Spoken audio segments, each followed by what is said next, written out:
Good morning, guys. Welcome to the shop. Saturday morning here. Most of you know that what's going on with this one. I borrowed my friend's Skymaster F-4 and to do some testing on it. Differences testing mainly. Wanted to verify the CGs, what the shifts were in CG related to fuel burn, etc. and also main landing gear placement. This shows the Jet Legend, and this shows the Skymaster. Basically, full fuel for the Skymaster was right here at 296. That's 296 millimeters from the leading edge of the wing. This was actually, I measured this on the airplane. So 296 is where the CG was with full fuel. And the Skymaster has a Kevlar header tank and 2 saddle tanks. It carries about 1.5 pounds less fuel than what I'm going to have in the Jet Legend. But the good thing about the Skymaster airplane is the tanks are closer together, so there's not as much CG shift in the airplane. So anyway, we start off at takeoff. It's at 296. As the saddles burn out, it moves to 300, which is just the forward header tank full and the empty saddles. As the header tank burns off, it heads back towards the zero fuel state, which is 320 millimeters. In contrast, the Jet Legend, full of fuel, starts off at 315 millimeters for takeoff. Then as the saddles burn out and you get to just the full header, it comes forward to I believe it was 285.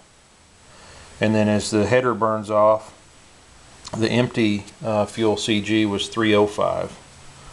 So the shifts are they're comparable in total, but the Jet Legend is kind of going across and then back towards the middle of the envelope.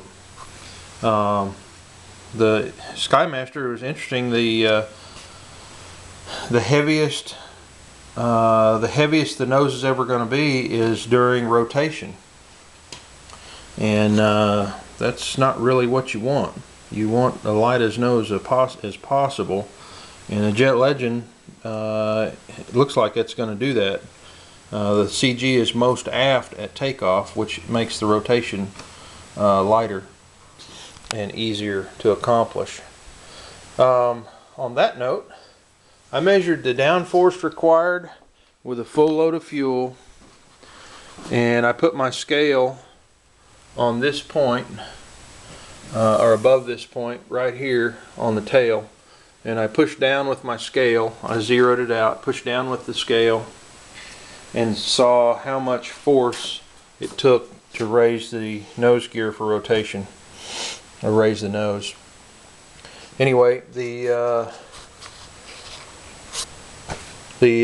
summary of that was the Jet Legend takes about 6.5 pounds, and the Skymaster took 10 pounds 2 ounces of force. The main gear, my next question was, well, is the main gear in the same spot? And actually it's not. Measuring from the leading edges back to the main gear, to the center of the main gear retract hinge point. So we're talking up in the wing. I'm going to show you here to that center line. And what I did was I took the center line there and I went out to a perpendicular point here. I actually used a square here and then found the center here. But I marked that point, then measured from there to the wing leading edge, and I did that on the airplane. That distance from here to that center line point, that distance was 18.5 on the Jet Legend. The Skymaster, doing the same measurements, was 20 1/8 inches. So the main gear is further aft on the Skymaster. Again, makes it harder to rotate. I did not check the distance from the main gear to the nose gear, but I suspect that the Skymaster has a longer wheelbase, which would make the airplane a little more stable in the ground handling regime, which is beneficial, especially at high speed. That longer wheelbase really helps. That's about it, really. The CGs are good. I think the rotational effort is reasonable, and the fuel burn spread's reasonable.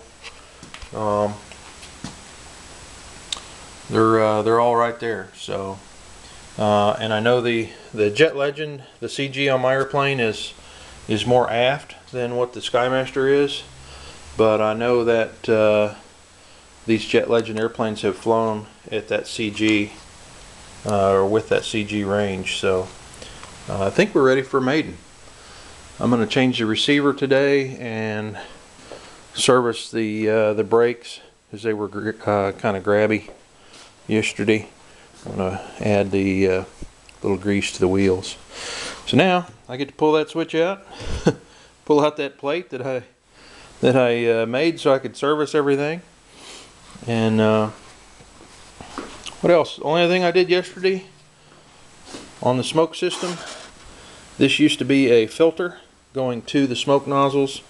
My dad brought up the point that, well, you don't need a filter because if it clogs a nozzle, it's not a critical system. And number two is there's two nozzles, so the odds of clogging both of them at the same time are fairly slim. I needed a shutoff valve there to keep these nozzles from gravity feeding smoke oil if there's any residual in the system, and there's always is. I didn't want it dripping down into the fuselage like it was doing yesterday. Anyway, that's about it. I'll talk to you guys later.